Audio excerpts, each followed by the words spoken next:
Hey guys, so in this video, I want to be walking through my Meta lead generation strategy for 2026. And the simple goal of this video is going to be very, very short, but I want to show you guys how to generate a high volume of leads, how to generate high quality of leads, and also turn $1 that you put into the ads into $5, if not more. Okay. And so just to show you my own business for the past 3 months, roughly from January 1st until today, the day I'm filming, March 23rd, we've collected over $236,000 for the business itself through running ads. Okay. And just to show you the ads metrics themselves, we've spent $13,000 on ads and made back over $125,000. So you guys can actually see that what we're doing here is very, very real. Okay. We actually have a 9.65 ROAS, which is a return on advertising spend. So pretty much every dollar that we're putting in, we're getting $9.65 out. Okay. And if you think about it that way, how much money would you put in if you knew that you were getting ROAS like this? Okay, so that's the point of this video. So it's going to be very, very simple. I'm going to walk you through a few things. There's going to be CBO versus ABO, campaign structure, ad creation process, and then also the decision-making process to iterate on your ads. Okay, so first things first is going to be CBO versus ABO. So CBO is campaign budget optimization and ABO is ad set budget optimization. How these are different is that CBO is essentially Meta controlling your ad spend. Okay, whereas ABO is you are controlling your ad spend and where it gets distributed. So on the CBO side of things, there's 3 different levels inside your campaign structure. So you've got the campaign level itself, and then you have the ad set level. So the ad set lives within inside the campaign, and then you have a bunch of different ads within the ad sets themselves. So ads live inside the ad set, and then the ad set lives inside the campaign. So if you choose CBO, Meta is going to put all the budget into the campaign, and it can distribute the actual ad spend wherever it wants to, wherever it deems that the best ad is winning, essentially. Now, the reason you don't want this is because it may just put all the spend into a certain ad, and you won't actually have control over where that goes, and you won't be able to test properly, okay? So if you do put your budget into the campaign level for CBO, you can't essentially change around the distribution of your budget unless you turn off the ad itself. So just to visualize what I mean by the campaign budget optimization and how Meta actually distributes the spend itself, if you can imagine here, you have one ad set here, one ad set here, one ad set here, and they all have, let's say, for example, 3 ads in them. But for whatever reason, this ad here is performing the best. What's going to happen is Meta won't even distribute to these ad sets over here. It'll just go straight into this ad, and you won't be able to control this at all. Okay. Even if you wanted to test out the other ads inside of these ad sets, Meta would pretty much push everything here because this is what they think is going to be performing best. Okay. Now on the other side, if you actually give this example again, if you set the budget on the ad set level, so ABO, okay, each one of these can actually have their own $50 a day budget. Okay, so just as an example here, but let's say, for example, this is the winner as well, and you do want to test more in this ad set, for example, you can add more ads into this ad set. So let's say, for example, 3 ads again, and you can test these separately as well. So in this separate ad set, you can see, okay, maybe this one is the winner this time, but they would both have their own budget and the same amount of distribution for you to actually test your ads and give them enough budget to see if they're a winner or not. Okay. So that is the difference between the ABO and the CBO. Pretty much what you want to be doing is only using ABO going forward unless you are actually scaling your ads when you know you have winners and then you just want to push as much budget you want to into them. Okay? So next thing I'm going to go over is the campaign structure itself. So we're going to be running one campaign only. Okay. We're going to go completely broad with no interest or lookalikes. We're going to use ABO and not CBO. And then you also have one creative per $6 to $10 of budget. Okay, so I'll actually illustrate this for you guys. So let's say, for example, your budget is $50 a day. If it's 50, right, we can have, so we said $6. Okay, so if we do $6 times by 8, that equals to 48. And forgive my bad writing. This is just on my mouse pad, but 6 times 8 is 48. Or you have a $10 budget per creative. So 10 times 5 is going to equal 50. Okay. Now, the reason you guys want to do this is because each creative needs enough budget itself to actually distribute and have the chance to spend. So if you only had, let's say, for example, $2 per creative, this wouldn't give you enough data to actually be able to spend more and see which one of your ads is actually a winner, because now with Meta, what they want is they want number one volume. So volume okay? And then also variation. They want variation of different creatives to see what is actually going to work and resonate with your specific market and your specific ICP, okay? So this is just the budgeting rule here. Now, a few critical settings to override for you guys as well is that you want to turn off any sort of Advantage Plus placements. This is essentially Meta's AI, telling you what to do or kind of just doing its own thing. And I'll show you this quickly inside the Ads Manager as well. So we are in a fresh campaign here. And so as you guys can see, it has Advantage Plus on, okay? So Advantage Plus is Meta's AI essentially. And like I said earlier, the campaign budget is not what we want. We want to set the ad set budget so that the actual Advantage Plus is off. Okay, so I'm going to turn off budget sharing here. And this way, all the budget is going to be self-controlled by us. So we know where we're going to be putting our spend, okay? Now, any other Advantage Plus options that you see, let's say, for example, here in the audience, okay, you also want to be turning this off. So you want to further limit the reach of your ads, switch setup, and then pretty much change it to whatever you need. And this will turn off the Advantage Plus because you don't want the AI to just put your spend anywhere. You really want to put it in the right places. For example, in the placements section here, this is where your ad is actually shown on Instagram, Facebook, all these kind of platforms, okay? Some of the spend will go into places like search results. So Instagram or Facebook search results, you don't really want that at all. So you would turn all of these off to keep it manual. And as you can see, Advantage Plus is now turned off. Okay, so you actually have full manual control of everything that you're doing. So this is Advantage Plus, and just making sure that you turn all of these off. Now, in terms of all the creative enhancements, I'll show you guys that inside the ads themselves as well. So once you're inside your campaign again and in your ads level, so once you set up your creative, so add in your image ad, you can pretty much select anything.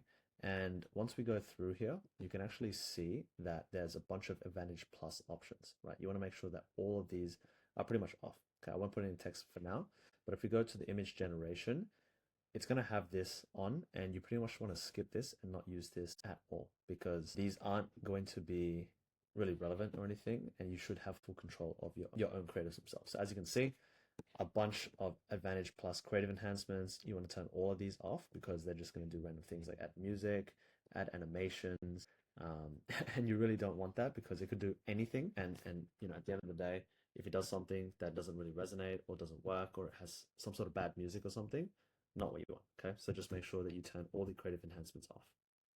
In terms of the CBO overspend, this is the one I actually showed you before, so I'll go back to it and show you again. So it's actually here, sharing some of your budget with other ad sets. This is the CBO overspend. So you just want to make sure that this is turned completely off before you actually run any of your ads. And then as well, last thing is going to be restricting your age ranges to your ICP only. You should have a good idea of the types of people you want to target and narrow down the age range within the ad set targeting level to target them specifically. So I'll show you that inside the ad set as well. So once we are in the ad set level within your campaign, you go down to the audience, again, making sure that you're in the further limit reach of your ads. And as you can see, there's a specific age range that you can set. Here, you want to go to exactly who you're trying to target. So let's say, for example, you are targeting 25 to 35 as your age range. You don't want to use it as a suggestion. You want to strictly leave it there.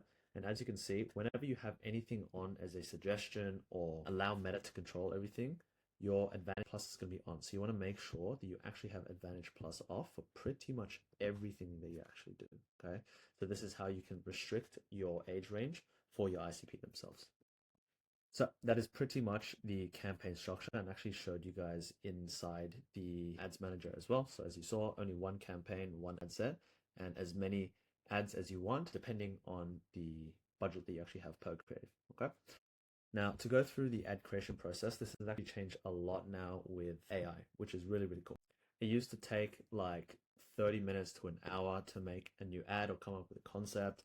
But now that you have AI, it can literally take you like 2 to 5 minutes to make new ad creatives just like that. And so the process that I like to go through is I like to find winning or inspo ads.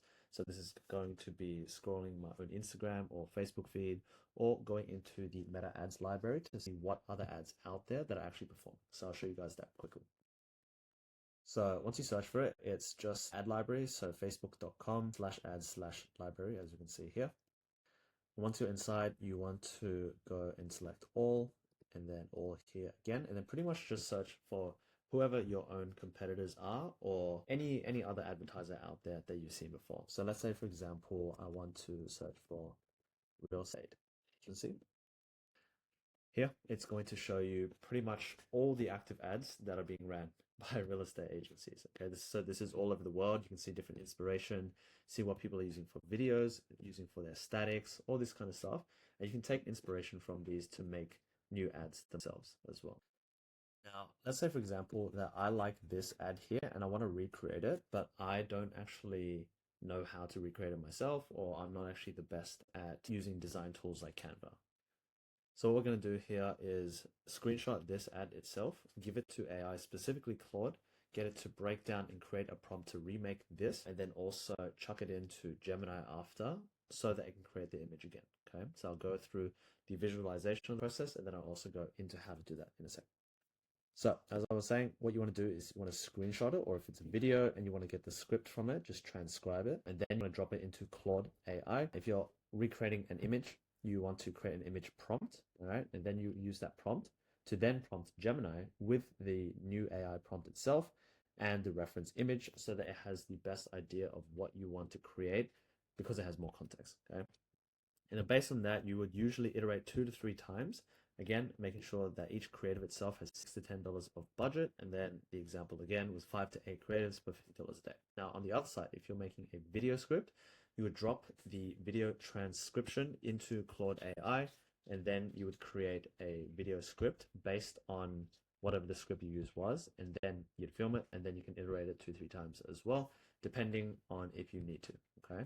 So that's the process, and I'll go into Claude itself so that I can show you guys what to do specifically.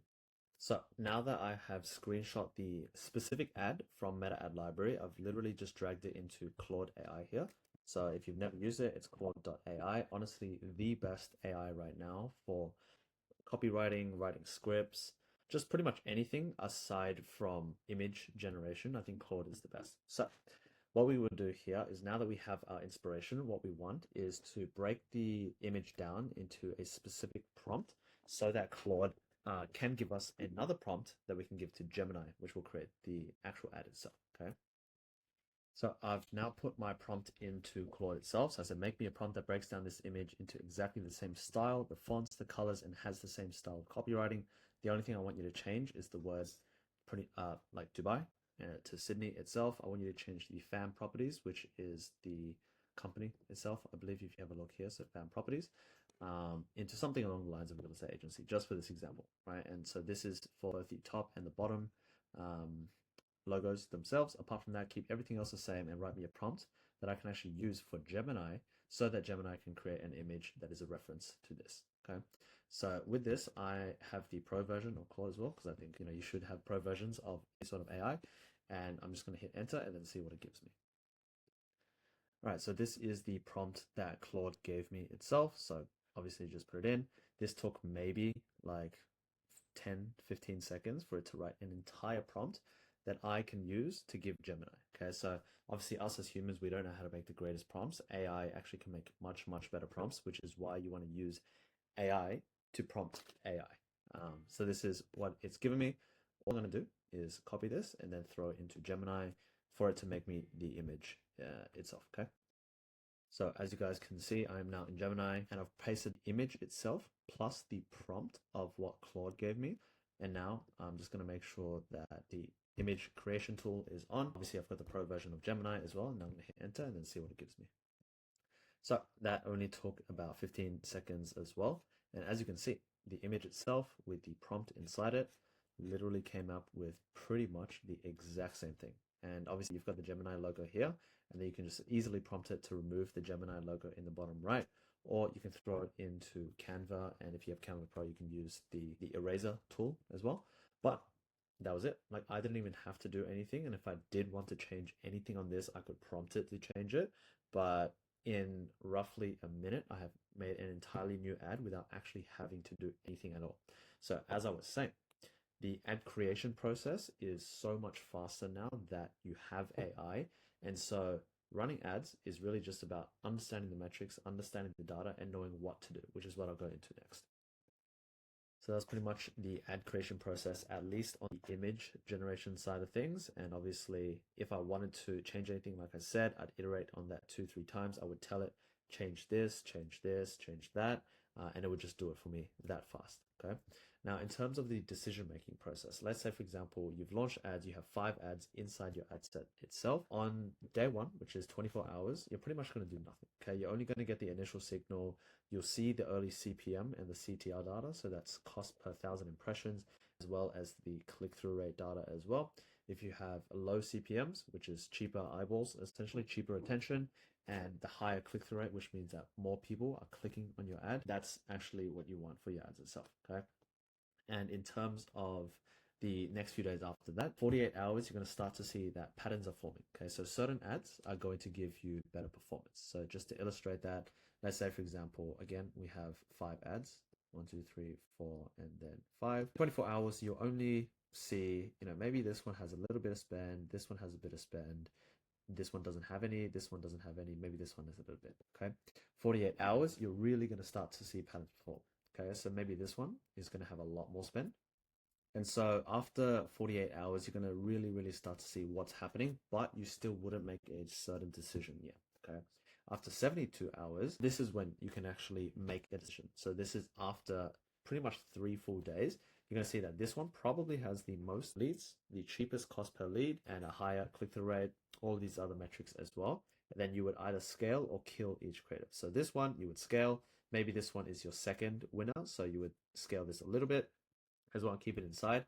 And as we can see here, in terms of the winners themselves, you're probably going to have 1 to 3 per ad set. So let's say, for example, this one's getting you leads, but it's not that many leads, and the cost per lead isn't the cheapest. You'd probably kill this one off. So you kill this, and kill this. So you want to kill the one that have no spend or they have overspent. So they have maybe a CPL that is higher than whatever your KPI is. And then you want to replace these underperformers with new creative. So you feed the new batch into the ad set itself. On the other side, in terms of the winners, you will scale these. So they're going to have like $5 to $20 CPL. These have qualified leads. They are booking calls and they're actually closing. You want to put more money into these ads and then scale 20% per 72 hours. So if these are still getting you great results, so let's say, for example, your cost per lead is $5, it's holding for 72 hours. So for 3 days, you have $5 leads on this ad and it's booking calls. These calls are qualified. These people are actually buying from you. Then what you do is you're going to increase the budget on this. So let's say, for example, these 2 ads here, they have $50 a day. 20% increase would push the actual ad spend up to $60 a day. Okay. And now, if you're getting 5 leads here, or $5 leads here, this would mean that you have 10 leads a day. Okay. And if you push it up to 60, that means you're going to get 12 leads a day, which is more ideal. You have more calls booked, more chances at actually closing clients. Okay. So that is a quick look at the decision-making process. Again, I'll kind of just reiterate this. 24 hours, you won't really be able to see anything. Just take it as initial signs of, is my offer working? Is my headline working? Is my creative working? Okay. 48 hours, you'll start to see patterns forming. Something is going to start taking lead. 1 ad, maybe 2 ads are going to start getting better leads or more leads, cheaper cost per lead. And at 72 hours, you can make a decision. So whether they're winners or underperformers, winners, you want to scale them. And any sort of underperformers, you want to kill them and then replace them with new creatives. Go back to the top, launch new ads, and then do the testing process. Okay.